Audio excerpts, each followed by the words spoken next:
ప్రతిఘటన టీవీకి స్వాగతం. క్షణక్షణం మీకోసం. శుక్రవారం నాడు మధ్యాహ్నం హుస్నాబాద్ పట్టణంలోని అడబేరి సింగిరెడ్డి అమరుల భవన్లో ఆయన చిత్రపటానికి సిపిఐ రాష్ట్ర సమితి సభ్యులు, హుస్నాబాద్ మాజీ వైస్ ఎంపీపీ గడిపే మల్లేష్ సిపిఐ నాయకులతో కలిసి పూలమాలలు వేసి ఘనంగా నివాళులర్పించారు.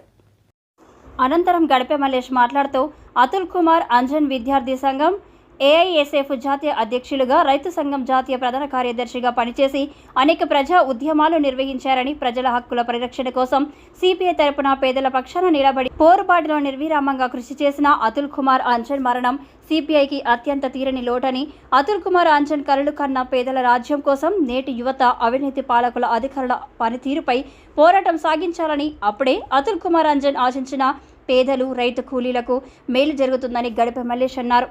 అతుల్ కుమార్ అంజన్ కుటుంబ సభ్యులకు ప్రగాఢ సానుభూతి, సంతాపం తెలిపారు.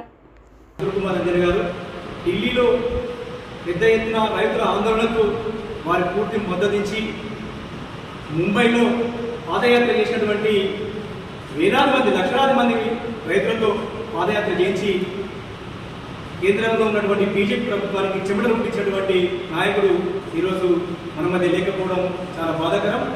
ఏదేమైనా వారి కలలుగన్న ఆశయాలు మాత్రం మిగిలి ఉన్నాయి.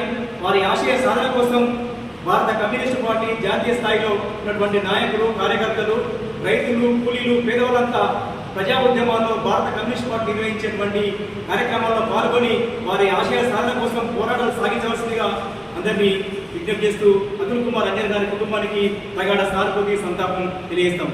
జోహార్ అతుల్ కుమార్ అంజన్ గారికి, జోహార్ అతుల్ కుమార్ అంజన్ గారికి.